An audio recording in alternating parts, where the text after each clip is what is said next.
Como todos ustedes saben, la Compañía de Jesús posee diversos carismas y uno de esos carismas dentro de la Compañía de Jesús es contar con perfiles intelectuales que a través de su preparación académica puedan ofrecer un aporte a la Compañía de Jesús, a sus obras y a la sociedad en general. Arturo Reynoso es uno de los intelectuales más importantes de la provincia mexicana y él sobre todo se ha dedicado a profundizar en la historia de la Compañía de Jesús y la historia de la Iglesia. Voy a mencionar qué es lo que, por dónde ha pasado, qué ha estudiado, para que con esta presentación podamos conocerlo un poco mejor. Arturo, antes de entrar a la Compañía de Jesús, estudió Ingeniería Química en el ITESO de Guadalajara.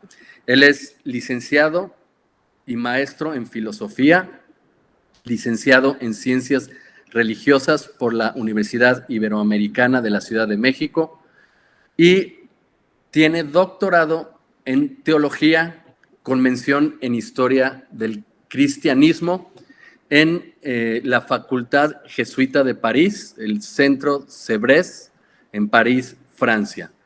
Durante los últimos años ha realizado investigaciones sobre la historia de la Compañía de Jesús, la historia de los jesuitas en México, así como de los ministerios educativo y misionero de los jesuitas. De la misma manera ha profundizado sus estudios en la historia de la Compañía en México durante el periodo virreinal y muy en especial en la obra de Francisco Javier Clavijero. Previamente realizó una investigación sobre la Guerra Cristera, profundizando en el rol que este conflicto tuvo en personajes tales como Pascual Díaz y Barreto, John Burke, Miguel Palomar y Vizcarra. Ha publicado artículos y libros, elaborado materiales de divulgación en temas teológicos, bíblicos, éticos, educativos e históricos. Su formación y trabajo en la Compañía de Jesús lo ha realizado en México, Bolivia, Francia y Estados Unidos. Ha sido director de instituciones sociales e instancias académicas y editoriales tanto en Bolivia como en México. Actualmente es académico e investigador en la Dirección de Información Académica del ITESO y coordinador de la Comisión de Memoria, Historia y Patrimonio, auspiciada por la Conferencia de Provinciales Jesuitas de América Latina, mejor conocida como la CEPAL. Para pasarle a él el micrófono, termino mencionando algunas de sus publicaciones. Hace ya algunos años se editó el libro Francisco Javier Clavijero, El aliento del espíritu, a través del apoyo y la editorial Artes de México y el Fondo de Cultura Económica.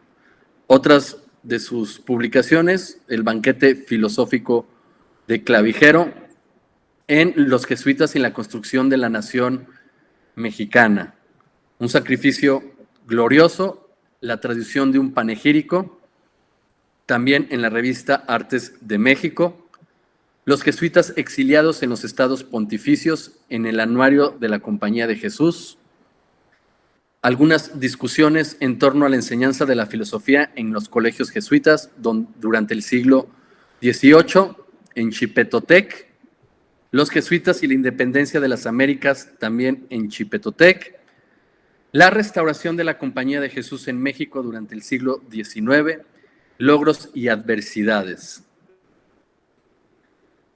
Pues entre estos solo mencioné algunas de sus publicaciones y aprovechamos el tiempo para que él nos pueda compartir el tema que hoy nos corresponde. Pues darle la bienvenida a Arturo Reynoso y los dejo con él. Les recuerdo que todas las preguntas que tengamos, por favor, escríbanlas en el chat y hacia el final de la conferencia escogeremos algunas de estas preguntas para hacérselas a Arturo. Bienvenido, Arturo. Además de todo esto, un gran amigo y hermano.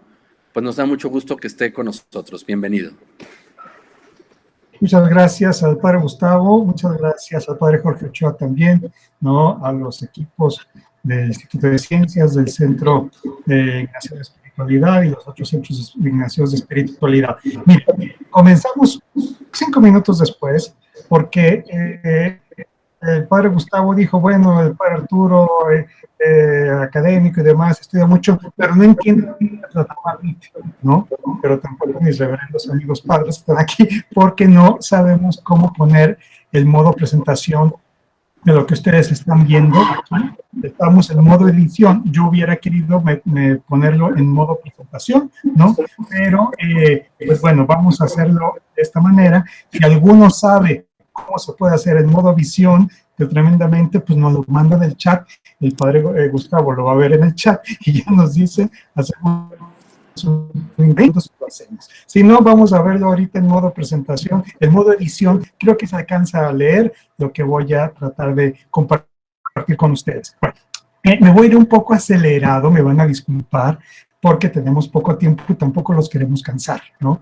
Y entonces voy a retomar unos rasgos de este tema que fue el que me sugirieron. Ustedes lo están viendo ahí. Si en algún momento no se ve, por favor me hacen la señal de que no están pudiendo ver las imágenes del PowerPoint. Entonces, se pierde un poco la emoción porque ya están viendo qué sigue. Como en los ejercicios espirituales, no vean la que sigue, vean lo que estamos viendo en este momento. Y entonces, vamos a iniciar con esto. Bueno, reflejos de la personalidad de Ignacio de Loyola en la primera compañía de Jesús. Cuando me planteé este tema, yo digo, a ver, ¿qué estamos entendiendo por personalidad? No, de un personaje tan rico como es Ignacio de Loyola, y también que estamos entendiendo por primera compañía. En realidad, primera compañía es la que funda San Ignacio con sus compas. Pero vamos a ir viendo algunos aspectos de los rasgos de Ignacio y de sus acciones para después nosotros tratar de ver qué aspectos nos van significando más o indicando más o interesando más del personaje Ignacio de Loyola. Bueno, entonces, nada más al principio, yo que entiendo por personalidad, miren, más allá de la definición, son acciones, carácter, modo de ser, de lo que nos enseñaron en la formación. Hay un filósofo que se llama Javier Zubiri, y Zubiri decía que la personalidad consiste en cómo el ser humano bajo su propia realidad, la modela debido y en cuanto a sus actos y decisiones que va haciendo en gerundio constantemente. Así, la personalidad del ser humano no es estática ni definitiva, sino que se va haciendo a lo largo de su vida. Así pasa con todos nosotros desde el punto de vista de este filósofo Zubiri. Así ha pasado con Ignacio de Loyola. Ignacio de Loyola fue configurando, haciendo y rehaciendo su personalidad a lo largo del tiempo. En ocasiones realizó actos no adecuados con muchas personas, pero también encontró oportunidades para rehacerse. Pero el rehacerse no se trata de que mi realidad adquiera o pierda cualidades, sino de que íntimamente, personalmente, va siendo de otra manera. Sin olvidar que la personalidad se va construyendo con todo lo que fue, con lo que hemos sido. Constantemente nos vamos haciendo. Este filósofo, con un término difícil de explicar, no lo vamos a explicar aquí, pero nos dice poseyendo, autoposeyendo. O sea, bueno, Ignacio de Loyola se va haciendo en la personalidad. No es lo mismo una personalidad a tal edad o a tal otra. Sin embargo, uno mantiene algunos lo mismo, pero sin ser lo mismo. Muy bien.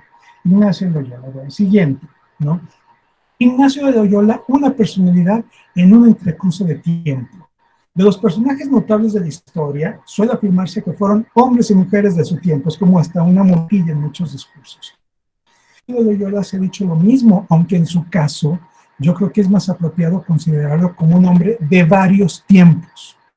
La vida del fundador de la compañía se sitúa en intersecciones, la medieval y la renacentista, por decirlo así, en la que existen tradiciones añejas, viejas, nuevas y diversas manifestaciones sociales, políticas, económicas, intelectuales, religiosas, espirituales.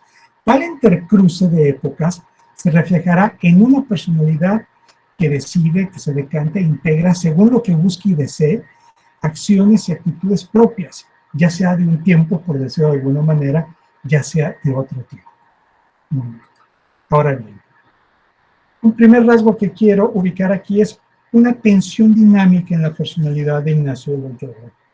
Una tensión dinámica que estará dirigida a distinguir, a integrar y a decidir. En cuanto a los años juveniles de Ignacio, él mismo y sus dos primeros biógrafos de su tiempo, quizá el primero historiador de la Compañía de la Vida de Ignacio, el padre Diego Laínez, y luego Juan Alfonso de Polanco, personas totalmente cercanas a Ignacio, dan alguna noticia de ese periodo. De los 15 a los 26 años, Íñigo vivió en Arévalo, en el Palacio del Contador Mayor del Reino Juan Velázquez de Cuéllar, donde recibió una formación cortesana. Alrededor de los 26 años, hacia 1517, pasa al servicio del virrey de Navarra, pues porque cae en desgracia don Juan Velázquez de Cuéllar, ¿no? Al asumir la monarquía Carlos V, no era así gran fan de Carlos V, ni Carlos V de don Juan Velázquez de Cuéllar. Total, cae en desgracia, después fallece, y entonces Ignacio pasa hacia los 26 años al servicio del virrey de Navarra, Antonio Manrique de Lara, a quien sirvió durante 3 o 4 años. De ese tiempo, el mismo Ignacio narra en tercera persona. Esto es la narración de Ignacio. Hasta los 26 años de su edad, fue hombre dado a las vanidades del mundo y principalmente se deleitaba en ejercicio de armas con grande y vano deseo de ganar honra. Bueno, eso dice Ignacio de sí mismo. Laínez, de sus compañeros, Diego Laínez, de este grupo de compañeros, y que fue sucesor de Ignacio al morir Ignacio como general, anotaba sobre ese periodo de la vida de Ignacio, dice: cuanto a la natura, su propia natura, era, aún en el mundo, dice, ingenioso y prudente y animoso, y ardiente, inclinado a armas y a otras travesuras. Travesuras, interesante término. Vamos viendo otro de sus compañeros, que fue su secretario, no desde el principio, sino desde 1547, padre Juan Alfonso de Polanco, el gran intérprete de la mente de Ignacio, a quien sirvió como secretario durante 9 años, de 1547 a 1556, y señala algunos puntos el padre Polanco de ese periodo de la vida de Ignacio con más detalle que Laínez. Dice Polanco: hasta ese tiempo, es decir, la primera etapa en Arévalo, sobre todo la de Arévalo de Ignacio, aunque era aficionado a la fe, dice, no vivía nada conforme a ella, ni se guardaba de pecados, antes era especialmente travieso en juegos y en cosas de mujeres, y en revueltas y en cosas de armas. Pero esto era, dice, trata de justificar Polanco, dice, era por vicio de costumbre, en fin.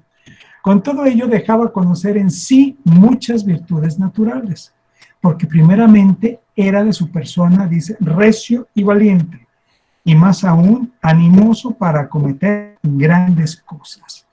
Y dio muestra de esto, dice Polanco, por dejar las cosas de atrás, en la guerra de Pamplona, el año de 1521, que es la fecha de la conmemoración de este jubileo, justo mayo de 1521.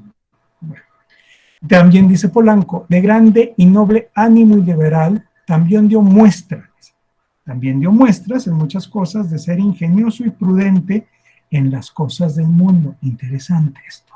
Y de saber tratar los ánimos de los hombres, especialmente en poder diferencias o discordias. Si ustedes se fijan, Polanco va, de alguna manera, profundizando un poco más que lo que nos mencionaba Laínez, ¿no? Hay algunas cosas no muy presumibles, ¿no? Y hay otras cosas muy, digamos, presumibles que narra Polanco de su biografía, del padre Ignacio. Ahora, muy bien, vamos bien. En Arévalo, Íñigo se formó ciertamente en una atmósfera palaciega, en la que aprendió desde modales cortesanos y el uso de armas, hasta la manera de establecer relaciones de alto nivel político y administrativo, así como la habilidad de la escritura, como amanuense en muchas ocasiones de Velázquez de Cuéllar, a quien acompañaba en varias de sus diligencias, y estas diligencias para tratar asuntos de Estado con diferentes personalidades y autoridades reales y religiosas y civiles. Pero el cortesano de altos vuelos también eran habituales los bailes, los juegos, las modas en el vestir, como vemos aquí en esta imagen, las aventuras románticas y los anhelos de lograr un posicionamiento en las altas esferas de la realeza, lo cual también fomentaría en Íñigo las ya mencionadas vanidades del mundo y la frivolidad en ciertas acciones. Ya cuando estaba al servicio del virrey de Navarra, Íñigo, dicen, vivió de una forma quizá más ordenada que en Arévalo, pero como un gentilhombre que era ambicioso de hacer carrera, de lograr la ambición de la gloria. Por un lado, Íñigo es un hombre vanidoso, ambicioso, con afán de gloria, de heroísmo, tenaz, incluso obsesivo.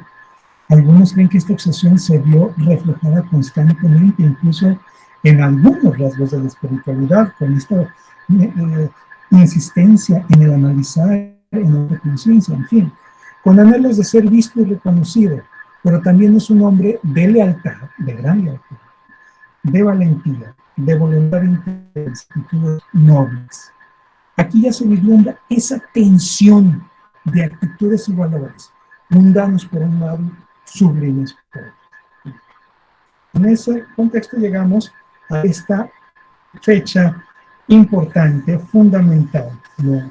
En este jubileo, ¿no? En la herida de Pamplona, en la defensa contra los soldados franceses defendiendo esta fortaleza en Pamplona, ¿no? Y que todos sabemos, voy a evitar muchos situaciones de la vida de Ignacio que voy a suponer en mis auditores, ¿no? En esta herida de Pamplona, en esa defensa, la herida del 20 de mayo de 1521, estamos ya muy cerca del jubileo, y yo pongo una convalecencia, una conversión. Muy bien. Ahora, después, como ustedes saben, de quedar mal herido de las piernas en la defensa de Pamplona y que es remitido a la casa familiar de Loyola para intentar recuperarse, se presenta de nuevo otra tensión, por decirlo de esta manera. Ahora entre perspectivas, entre proyectos, diríamos hoy, de vida diferente. Como él mismo lo narra, imaginar, interesante también ese verbo, imaginar lo que había de hacer en servicio de una señora, algunos dicen tal vez la hermana de los V, ¿no? Los medios que tomaría para poder ir a la tierra donde ella estaba, esta señora de la realeza, los motes, las palabras que le diría, los hechos de armas que haría en su servicio.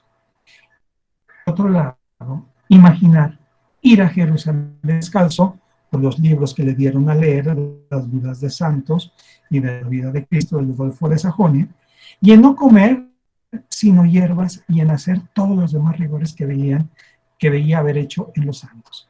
Dos perspectivas muy distintas en tensión. Sabemos cuál fue su decisión. Y aquí siempre me gustó que lo sepamos porque es muy bello como él mismo narra la distinción que le ayuda, la discreción. Ignacio nunca utiliza el término discernimiento, no se usa en los términos en ningún, aunque no es un término moderno, pero no se usa ahí se usa distinguir o discreción. ¿Qué dice el propio Ignacio en su autobiografía? Había todavía esta diferencia que cuando pensaba en aquello del mundo, en esto la señora, no, se deleitaba mucho más. Cuando después de cansado lo dejaba, hallábase seco y descontento. Y subrayo, y cuando en ir a Jerusalén descalzo y en no comer sino hierbas y en hacer todos los demás rigores que había hecho los santos, no solamente se consolaba cuando estaba en los tales pensamientos, mas aún después de dejando quedaba contento y alegre. Ignacio, como ya sabemos, empieza a ser un gran conocedor de las emociones interiores. Es una de sus grandes aportaciones y legados, es saber identificar qué está pasando y cómo distingue, y ubica y trata de ver a qué lo lleva, cómo lo deja y a qué se debe estos pensamientos y estos estados en los que va quedando. Fue un hombre de una gran interioridad y de poner nombre a las cosas. Muchas veces no somos capaces de poner nombre a lo que nos está pasando. Ignacio fue un maestro, empezó a ser un maestro en esto, gracias a la gracia de Dios. Y en esa gracia que él empezó a descubrir más deseos a descubrirlos. Para algunos autores, el magis es en este descubrimiento de más deseos más profundos.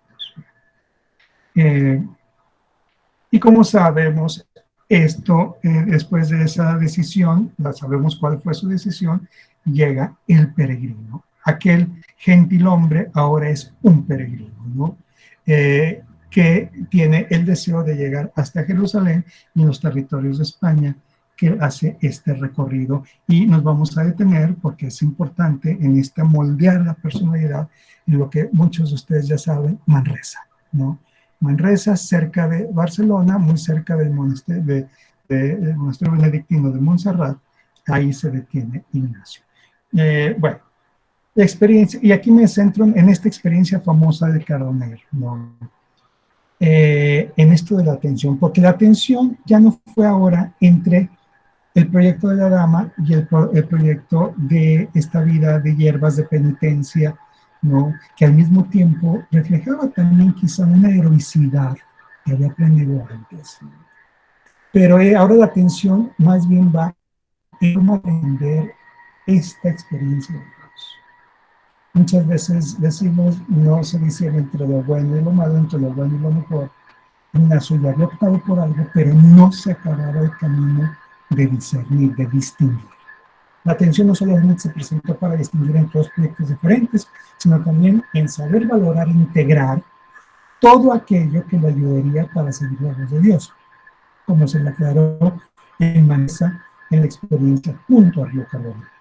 Y él mismo la narra porque es bello este texto que muchos hemos escuchado tantas veces y profundizar.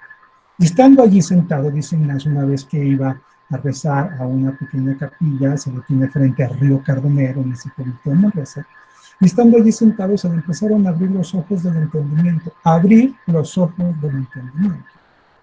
Y no que viese alguna visión, sino entendiendo y conociendo muchas cosas, tanto de cosas espirituales como de cosas de la fe y de letras. Y esto con una ilustración tan grande que le parecían todas las cosas nuevas. Y no se puede declarar los particulares que entendió entonces, aunque fueron muchos, sino que recibió una grande claridad en el entendimiento. Vamos viendo un poco esto del entendimiento y de cosas espirituales de fe y de letras. En esa claridad que le da junto al Carmelo, Íñigo, como me gusta como lo señala de este jesuita suizo Pierre Emonet, comprende que Dios es tanto el creador de la naturaleza, del profano, todo el cosmos, así como el autor de la gracia de la experiencia del espíritu. Dimensiones que ya no separará las ilustraciones de espirituales, fe y letras, ¿no? Y que le ayudará a ver cómo Dios actúa y se revela, evidentemente, claro, en la Sagrada Escritura, pero también en el mundo creado, en la historia, tradición y acciones humanas, y en el interior del ser humano. Esta revelación de encuentro de Dios en estas dimensiones, todo esto se verá reflejado posteriormente en sus ejercicios, estas 4 dimensiones: la Sagrada Escritura, el mundo creado, la tradición de acciones humanas y el interior del ser humano. La ilustración de Cardoner configurará una nueva visión de Ignacio hacia todo lo creado, incluido lo que el ser humano en la historia ha hecho producido en sus búsquedas de la experiencia de lo sagrado. Lo importante será distinguir qué actitudes, qué principios, qué del mundo creado y qué de lo producido por el ser humano y ayudarán más a su propósito de expander la gloria divina. Escogerá medios de aquí y de allá, los integrará para encaminarse al fin para el que considerará que el ser humano ha sido creado, ¿no? Debido a esta libertad ante las mediaciones, ya sean más propias de una época o de otra, algunos catalogarán a Ignacio a veces de ser medieval, otras de ser más renacentista y moderno, o de promover el humanismo sin ser un humanista militante, pero también de ser promotor del tomismo en los estudios, pero sin darle un cheque en blanco al tomismo, o incluso en su forma de gobierno, como se verá, como lo vamos a ver, de ser exigente y severo, pero también de ser flexible y comprensible. Este Ignacio no es que se determine por una cosa, sino que va sabiendo integrar, adoptar aquello que él siente que es un buen medio para acercarse, ¿no? Algunos, con el tiempo, esta característica tan propia de Ignacio, la de integrar, se reflejó muchísimo en la compañía, en lo apostólico y en el pensamiento teológico y filosófico de grandes profesores, como un Francisco Suárez, al que algunos catalogaron de ecléctico o incluso un clavijero, aunque algunos decían un eclecticismo cristiano. No es tan simple como esto. Hay una experiencia espiritual que ayuda a saber valorar e integrar. No es un eclecticismo, es una adopción, es una conciliación, una integración. La ilustración de Carbonell modela la personalidad de Íñigo y recrea su visión de la presencia y acción de Dios, no solamente incluso en lo orante formal, sino en todo aquello que se hace en beneficio y servicio del prójimo y en lo que ayuda a mejorar ese servicio. Es interesante, pongo aquí 2 citas de unas cartas, incluso en esto del orante formal, sino en saber estar en la acción, una personalidad de acción, de contemplación. En estas cartas que manda Portugal, una referente a los estudiantes jesuitas de Portugal, estamos en 1551, a propósito de la oración formal. Y advierte San Ignacio, no pueden los escolares, los jesuitas que están en formación, tener largas meditaciones más allá de los ejercicios que tienen para la virtud, que son misa para rezar y examen de conciencia, comenzar y comulgar cada 8 horas. Se pueden ejercitar en buscar la presencia de nuestro Señor en todas las cosas, como en el conversar con alguno, amar, ver, gustar, oír, entender, y en todo lo que hiciéramos. Pues es verdad que está su divina majestad por presencia, potencia y esencia en todas las cosas. Y esta manera de meditar, hallando a nuestro Dios en todas las cosas, es más fácil que no a levantarnos a las cosas divinas más abstractas, ¿no? Haciéndonos con trabajo a ellas presentes, y causará este buen ejercicio disponiéndonos grandes visitaciones del Señor, aunque sea en una breve oración. Y en una carta dirigida al padre Urbano Fernández en Portugal, dice que los de la compañía no hallen, si es posible, menos devoción en cualquier obra de caridad y obediencia que en la oración o meditación. Muy bien, esta tensión, esta integración, esta adopción y esta dimensión de una personalidad que se abre al encuentro de la acción de Dios en el mundo creado. Muy bien. Ahora, otro de estos rasgos, quiero ubicar los tiempos de personas. Y lo voy a ver en su forma de gobernar la compañía. ¿Por qué? Porque Ignacio gobernó durante 15 años la compañía, ¿no? Una vez aprobada la compañía y habiendo sido elegido el superior general, pues su labor, cuando hablan de gestión ignaciana, lo que gestionó San Ignacio fue una orden religiosa, la gobernanza. ¿Qué personalidad reflejó Ignacio como superior? ¿Y qué de esa personalidad se refleja en la primera compañía? En su camino de conciliación e integración de sus deseos, para buscar y hallar la voluntad de Dios en su vida, para poder ayudar a las ánimas, Ignacio pasa de peregrino penitente a ser estudiante en la Universidad de París, dedicado en cuerpo y alma a los estudios, y en donde configura un grupo de compañeros, a los activos en el Señor, para posteriormente encontrarlo en Roma con sus compañeros que lo elegirán una vez aprobada la compañía por el Papa Pablo III como superior general de la orden. Ahora, ¿qué decían sus contemporáneos de la personalidad de Ignacio como superior? Vamos a ver al padre Pedro de Rivadeneira. Pedro de Rivadeneira, que estuvo mucho con Ignacio. Rivadeneira es admitido a la España a los 14 años, justo en 1540, ¿no? Y es, digamos que con el tiempo fue el biógrafo oficial de la vida de San Ignacio. Este padre Rivadeneira, ¿no? Rivadeneira, nos cuenta en su Tractatus de modo gubernamental. Dice: a nuestro bienaventurado padre tenía un cuidado extraño de que todos los que estaban a su cargo se aventajasen en toda virtud y no se contentasen con lo que hasta allí habían ganado, sino que procurasen cada día ganar más, y para esto él los ayudaba, tratando a cada uno según su capacidad y fuerzas. A los que no eran niños, daba leche suavecito. A los más aprovechados, más preparados, pan con corteza. y a los perfectos, dice, trataba con más rigor, para que corriesen a rienda suelta a la perfección. Interesante esta manera de los tiempos, lugares y personas aplicados a una manera de gobernar. Pero vamos profundizando en esto. El Ignacio exigente, en esto de el pan con corteza, ¿no? Nos narra Rivadeneira. Al maestro Juan de Polanco, ¿no? Al maestro Juan de Polanco, quien fue su secretario y sus pies y manos 9 años, dice, apenas le dijo buena palabra, si no fue el día antes que muriese. Ay, Ignacio, cuando le envió a pedir la bendición al Papa y le dijo que se moría. Este hombre, el gran intérprete de esa mente, dice, pues era realmente muy austero en las expresiones de Ignacio Acero. Al padre maestro Nadal, dice Rivadeneira, el gran pedagogo de la compañía, digamos que era de las confianzas enormes de Ignacio Jerónimo Nadal. Algunas veces le dio tan terribles capelos, castigos, por decirlo así, que le hizo llorar lágrimas. Y vamos viendo otro caso. Y lo que más admira es que habiéndome dicho nuestro bienaventurado padre Ignacio a mí, dice Rivadeneira, Ignacio me confió a mí, que no había hombre en toda la compañía que ella debiese más que al maestro Laínez, al padre Diego Laínez.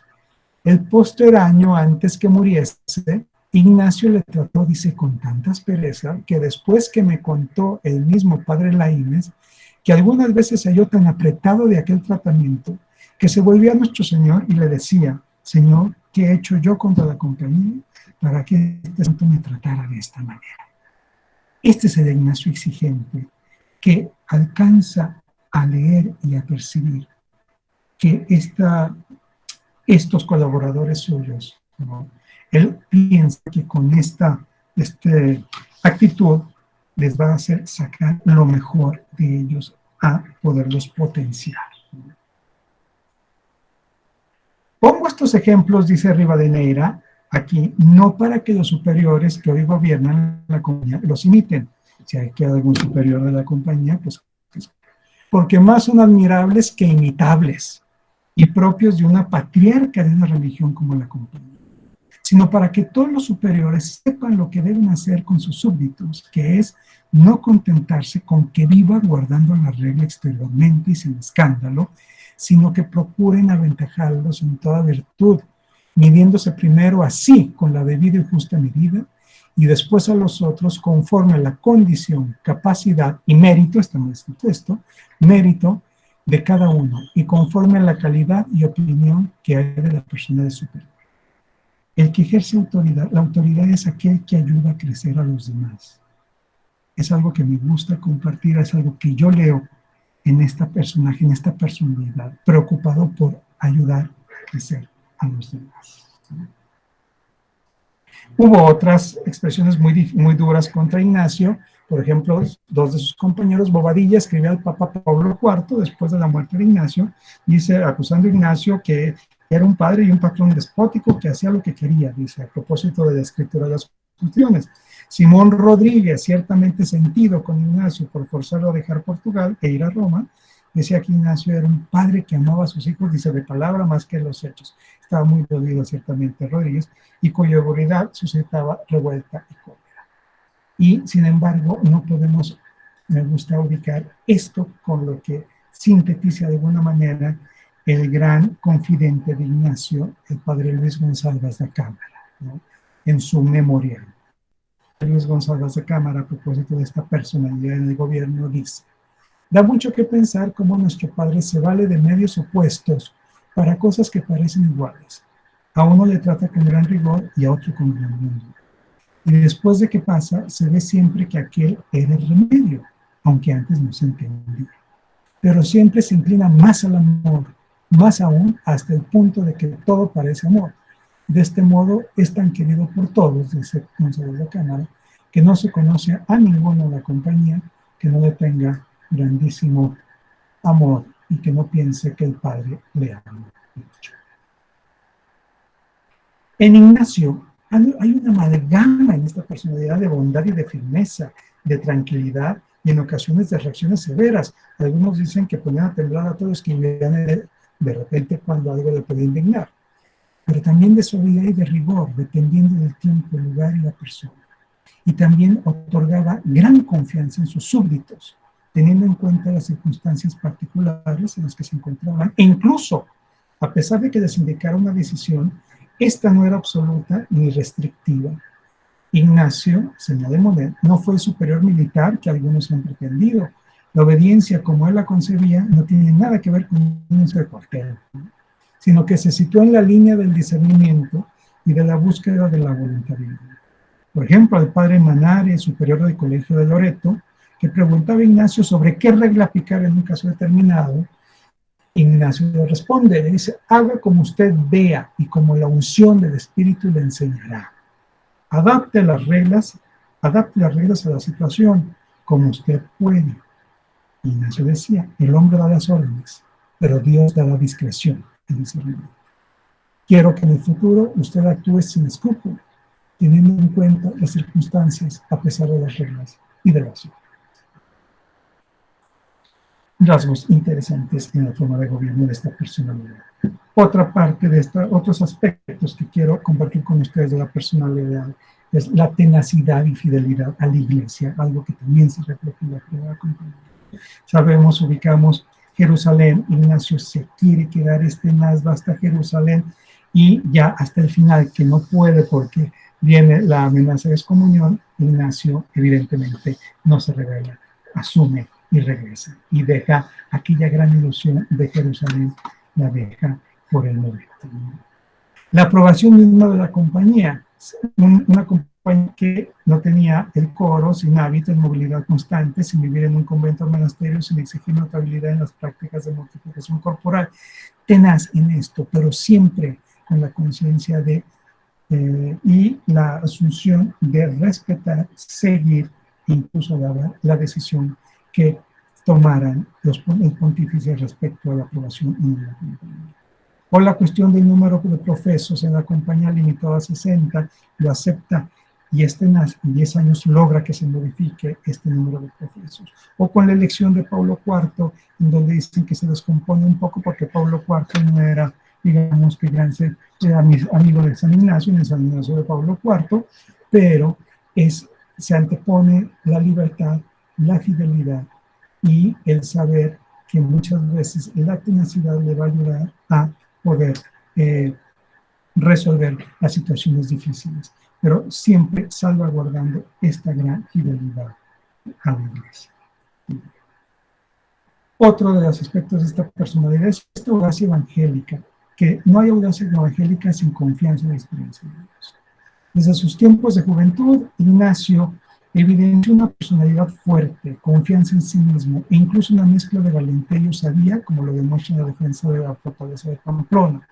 Con el proceso de su conversión, reconfiguró su personalidad a reformular los cimientos de su confianza, más que en él mismo o en su imagen, ahora en Dios, de quien aseguraba haber sido tratado de la misma manera que trata un maestro de escuela a un niño, enseñándole. Y ahora esto fuese por su rudeza y grueso ingenio, o porque no tenía quien le enseñase, o por la firme voluntad que el mismo Dios le había dado para servir.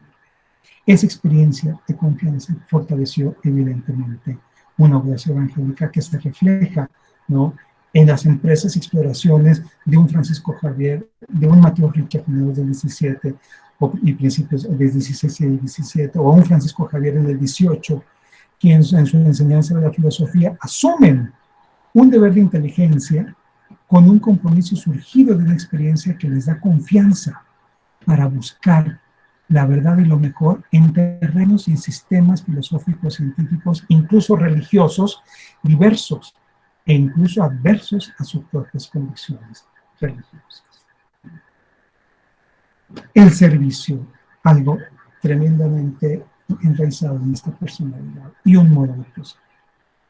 Ignacio proyectó una personalidad compleja, imponente y encantadora. Su entusiasmo por seguir a Cristo y su gran lucidez sobre él mismo le permitieron reinvertir al servicio de la Iglesia las fuertes pasiones que lo habitaban: la ambición, el orgullo, la necesidad de ser admirado, la libido, el orgullo, la tenacidad para ser exitoso. Un hombre ordinario, Simonet, ciertamente, pero una santidad poco ordinaria. Un hombre de servicio, servicio marcado por la fidelidad, el ánimo, la disponibilidad, incluso la humildad. Como señalan muchos autores, Ignacio no fue un académico erudito que legara a la compañía una filosofía, una teología, incluso una manera de pensar, sino que transmitió un método espiritual, la oportunidad de un método que promoviera el encuentro del creador y su criatura y un modo de proceder. Ignacio, el hombre cuya personalidad se configura en el contexto de varios tiempos, de varias líneas de pensamiento filosófico y teológico, de varias corrientes espirituales, el hombre medieval, el renacentista o el moderno. Con el paso de los años, ninguna de esas visiones terminaría por acaparar la personalidad del hombre de varios tiempos, sino que Ignacio aprendió a conciliar y supo adoptar con descendimiento de afectos desordenados y sin eludir la necesaria tensión de emociones interiores que eso conlleva, aquello que la discreción de espíritus le ayudó a considerar valioso para encontrar y seguir la voluntad de Dios en su vida, tal como lo plasmó en el principio fundamental de los ejercicios. Es menester hacernos indiferentes a todas las cosas creadas, en todo lo que es concebido a la libertad de nuestro libre albedrío y no está prohibido. En tal manera que no queramos de nuestra parte más salud que enfermedad, riqueza que pobreza, honor que deshonor, vida larga que corta, y por consiguiente en todo lo demás, solo deseando y eligiendo lo que no nos conduce para el fin de que somos creados. Me detengo aquí, les agradezco mucho, es un tema amplísimo, traté de resaltar estos aspectos que creo de la personalidad de Ignacio, que los hereda, que me atraen, que muchas veces me han inquietado personalmente, que admiro y que me han ayudado mucho. Muchísimas gracias.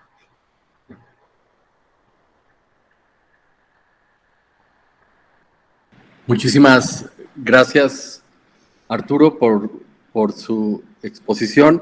Como podrán notar, cuando contamos con un historiador en la compañía de Jesús, puede acercarnos con mucho mayor minuciosidad, con mayor detalle y con mayor finura a aspectos de, en este caso, de la personalidad de San Ignacio de Loyola, que también nos pueden reflejar la identidad de la compañía de Jesús, en el supuesto de que él, siendo nuestro fundador, siendo el fundador de los jesuitas, su personalidad se plasma también en la fundación de la compañía.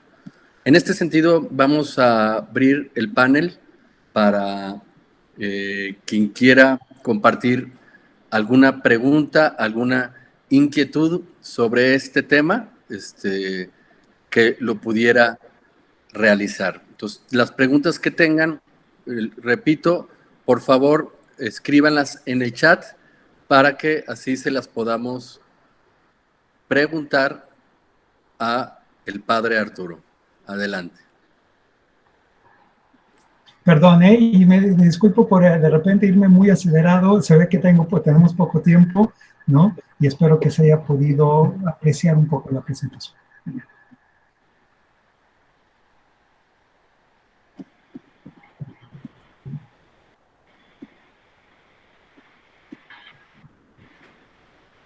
Bueno, a ver, aquí por WhatsApp me están preguntando precisamente, Arturo, cómo esto que acabo de expresar en mis propias palabras, preguntan cómo conectas la personalidad de San Ignacio a lo que posteriormente fue la institución de la Compañía de Jesús. ¿De qué manera podemos decir que están vinculadas por ahí?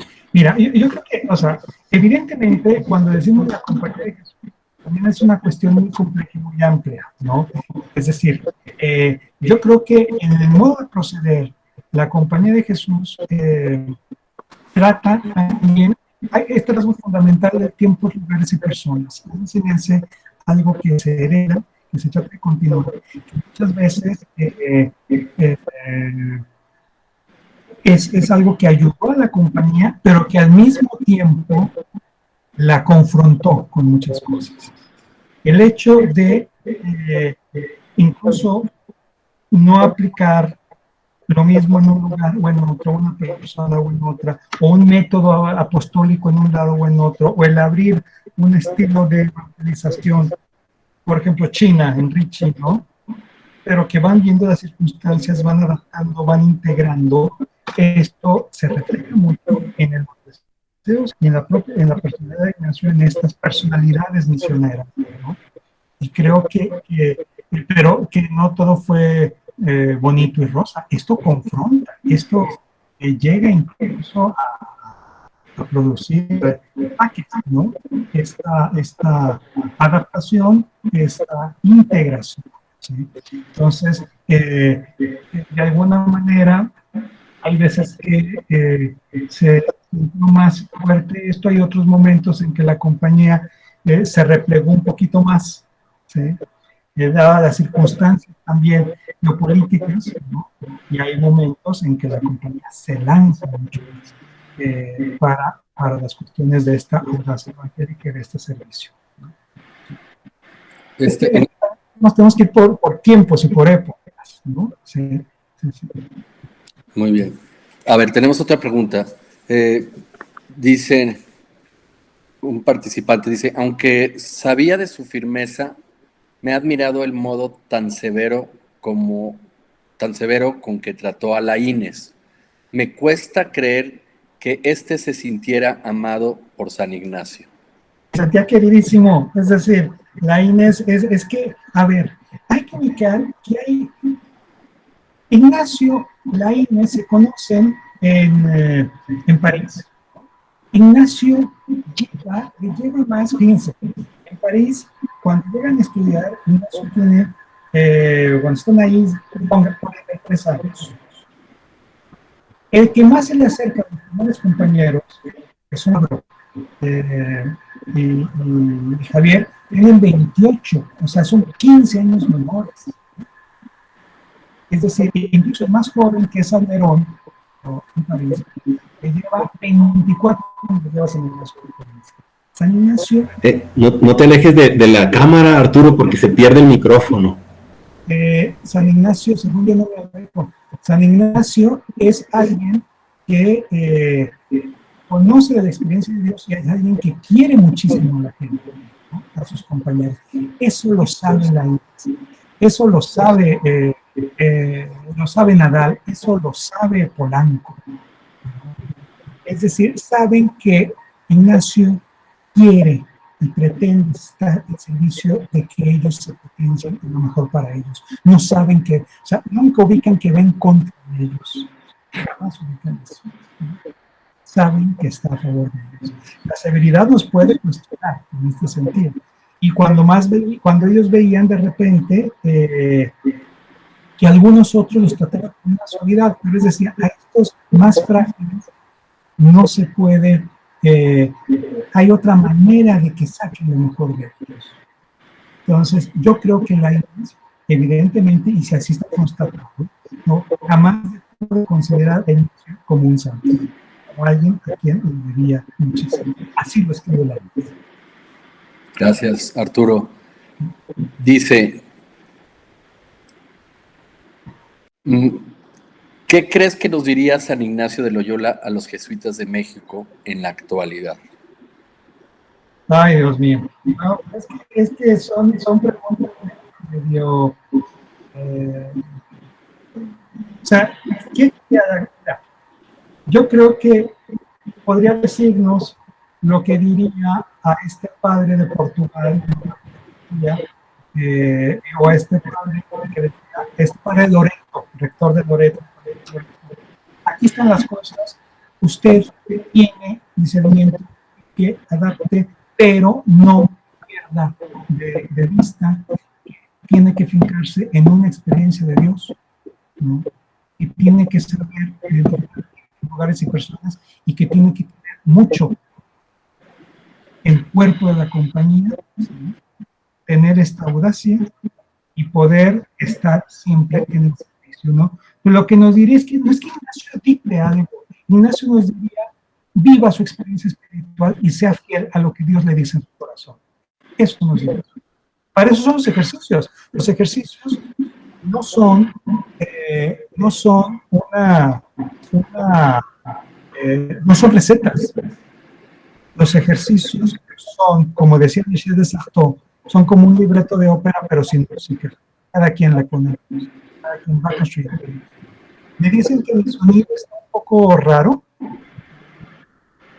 Soy un poco lejano y sí, no soy muy claro, pero sí se alcanza a entender, ¿no? Ay, eso espero, porque ahí estoy ahora sí pegado, así ya casi beso la pantalla. Oigan. Ahí se escuchó mucho mejor. A ver, dice Ana Laura Facio, ¿en qué momento llega al corazón blandito?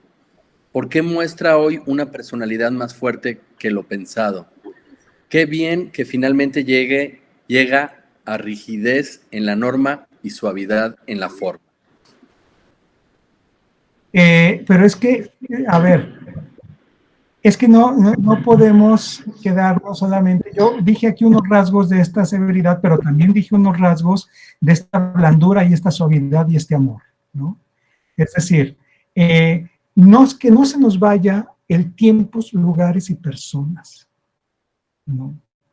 Es lo mismo que nosotros podemos poner o podemos ubicar en nuestras propias relaciones o familiares, ¿no? O de amistades. Hay momentos quizá de más severidad, hay momentos quizá de más suavidad, ¿no? Ignacio trata de ubicar a la persona y trata de ponerse al servicio de crecimiento de la persona, ¿no? En algunos momentos, algunos dicen, Ignacio ubicaba que el sucesor iba a ser Laínez, ¿no? Otros dicen, no, tal vez estaba pensando en Javier. Javier, ese sí que era duro, Francisco Javier, ¿no? Ese sí que era de una gran fuerza y de trato hacia los demás, ¿no? Ignacio, por ejemplo, un caso en esto que no lo mencioné ahorita, lo digo rápido. Ignacio recibiendo y tratando a los novicios, ¿no? Tiene el caso de un novicio que está confundido y no sabe si se quiere ir o no. Entonces Ignacio habla con él y le dice, mire, durante unos días haga lo que quiera, no siga la regla, no siga la norma, haga lo que usted quiera. Entonces el novicio, al sentir que se le daba la libertad de hacer lo que y de sentir lo que realmente deseaba, decidió estar en la compañía, ¿no? Y Ignacio lo trató con una gran dulzura y con una gran cercanía. Y lo mismo fue con los demás. Lo que pasa, insisto, es que era tratar de procurar que los otros crecieran, ¿no? Y yo creo que Ignacio también sabía medir y hasta dónde, ¿no? Y también hay que ubicar que no es el mismo Ignacio de la personalidad de 1540, la de 1556, ¿no? Es uno también la cambiando. Hay cosas que van. No es el mismo el Nadal o el Polanco de 1547 del de 1556. También las personalidades se van configurando, ¿no? Entonces, es un personaje muy, lo que decían, impactante, atrayente, encantador y de gran autoridad, fuerza moral con los suyos. Aquí hay una pregunta también muy interesante, da para mucho, a lo mejor vale la pena comentarla brevemente. ¿Podría comentar de la amistad de San Ignacio con Francisco Javier? Pues sí, es decir, a ver, sí lo puedo comentar. Aquí los invito a que lean las cartas, el intercambio epistolar entre Francisco Javier y San Ignacio, ¿no? La gran confianza, el gran niño, la gran admiración mutua, ¿no? La gran fraternidad, ¿no? Sabemos esto que siempre se nos ha dicho en esta relación, que Javier al principio, ahí en París, hasta se burlaba de Ignacio, lo buleaba de alguna manera. Javier, un hombre joven, deportista, asalto de pecho y demás. Ignacio, con una gran suavidad, lo va invitando a que el propio Javier vaya profundizando en su experiencia de Dios, ¿no? Y es el Javier el que siente una gran, con el tiempo, cariño, respeto y enorme admiración y cariño a San Ignacio. Las cartas entre ellos son una maravilla, son bellísimas, ¿no? Esa gran amistad. Vamos a realizar una última pregunta antes de despedirnos. También aprovecho para, después de la intervención de Arturo, pasarle el micrófono al padre Jorge Ochoa, que nos hará la invitación a la siguiente conferencia. Terminamos con esta pregunta y también en un agradecimiento al compartir del padre Arturo por la riqueza de su exposición. Y la pregunta es esta. Dice, me encantó cómo nos compartiste todos los rasgos de su personalidad. ¿Qué necesitaría un joven actualmente de esos rasgos para vivir su espiritualidad ante la sociedad que vive, en la sociedad actual? A ver, no solamente un joven. Yo digo, ¿qué es lo que los seres humanos necesitamos? Necesitamos saber cultivar la experiencia de interiorización personal, primero. Saber cultivar poco a poco esa experiencia. ¿Cómo nos vamos a replantear las cosas si no somos capaces de preguntarnos qué nos pasa por dentro, qué estamos viendo, qué estamos experimentando? Eso no nomás para un joven, ¿eh? O sea, esto para cualquier persona es poder encontrar el espacio y las ganas de esta propia interiorización para ver qué pasa y qué creemos que nos revela Dios de la realidad en nuestro propio corazón y a través del mundo creado. Punto, ¿no? Es la interioridad, es la propia experiencia, es la explorar el mundo, verlo, entenderlo y tener una visión de cariño hacia lo creado, seres humanos, mundo creado, ¿no? Pero es esta, o sea, no es que la respuesta es tal o la receta es tal, es que creo que hay que empezar por una experiencia. Preguntan aquí que dónde encontramos las cartas de Francisco Javier y Ignacio, ¿no? Pues están hay cartas, hay ediciones distintas, hay ediciones en mensajero, hay ediciones, googleenlo, ¿no? Googleenlo y ahí les va a aparecer varias ediciones de este intercambio epistolar, ¿no? O las obras de Francisco Javier o las obras de San Ignacio.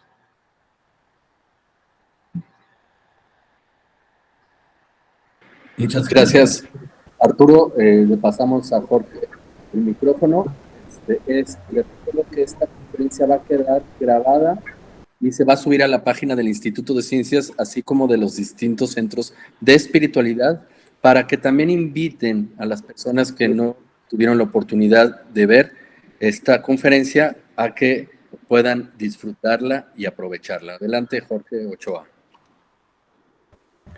Pues bueno, muchas gracias primero, Arturo, de verdad, muchas gracias. Me has dejado sanamente confrontado con una imagen de Ignacio que a veces, por estar trabajando en la espiritualidad y que estamos como mucho más pendientes de este rasgo más misericordioso, suave, fino de la espiritualidad, olvidamos esta otra faceta que yo creo que, como dices tú, Ignacio, lo que más nos enseña es manejar estas tensiones con soltura, ¿no? Y discerniendo.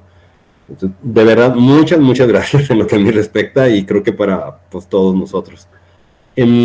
La próxima charla, de hecho las próximas 2 charlas, vamos a invitar a 2 jesuitas que se han caracterizado más que por el trabajo académico, por el trabajo en el servicio a los más pobres. Y uno de ellos, el próximo, que es Dani Villanueva, ha trabajado toda su vida precisamente en la solidaridad, el rasgo de la espiritualidad que tiene que ver con la solidaridad con los demás. Es parte del comité directivo es el director de Entre Culturas, esta obra tan importante en España dedicada al servicio a los migrantes, encargado de la parte de África. También es parte del equipo directivo de Fe y Alegría, la red educativa popular más grande que tiene la Compañía de Jesús en el mundo, quizás una de las más grandes en el mundo. Entonces, bueno, nos va a hablar sobre la educación en la solidaridad, y creo que esto es algo que desde la espiritualidad nosotros estamos muy interesados, y además pues también en las instituciones educativas.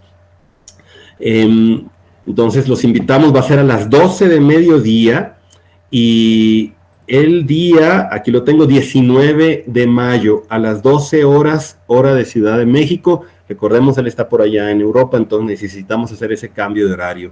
Y después, ya en junio, nos pondremos un poquito más jerárquicos, y vamos a invitar a un cardenal jesuita que es cardenal y que se dedica al trabajo en lo social allá en el Vaticano, es decir, en la rama de la iglesia que está más vinculada con el servicio a los más pobres. Este cardenal que escogió como cruz pectoral un pedazo de esta barca donde venían migrantes y que naufragó en Lampedusa, y un pedazo de la barca, del timón, fue utilizado por él para hacer su cruz pectoral. Son las siguientes 2 charlas, y esperamos pues que puedan también enriquecer lo que ya de por sí está siendo tan rico en esta serie. Muchas gracias, Arturo, por tu presencia. No, yo les agradezco mucho a ustedes. Alguien me decía, por las deficiencias del sonido, no he tenido muchas presentaciones y nunca he tenido el problema del sonido. Espero que se haya escuchado bien, ¿no?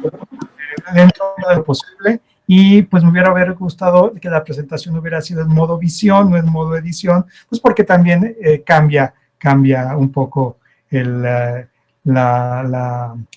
dinámica, la secuencia. Pero bueno, eso no nos iba a detener, ¿no? Eso no nos iba a detener. Yo les agradezco muchísimo, realmente les agradezco muchísimo su interés, ¿no? También ubicar no solamente en la compañía, sino en nosotros mismos, los rasgos de nuestra personalidad que nos ayudan a humanizarnos más y a que otras personas puedan potenciarse. Eso es autoridad, eso es saber ejercer la misma fraternidad, de que podamos potenciarnos humanamente, ¿no? Ubicando desde nuestra interioridad, desde nuestra experiencia espiritual, aquello a lo que Dios ha sembrado como deseos en nuestro propio corazón, y que no hay experiencia de Dios que no nos proyecte a los demás. No existe. La experiencia de Dios nos lanza siempre a los demás. Muchísimas gracias. Gracias a mis hermanos jesuitas que están también presentes. Me da muchísimo gusto saber que hay varios aquí presentes. De verdad, les agradezco muchísimo. Y a todos ustedes, evidentemente, muchas gracias.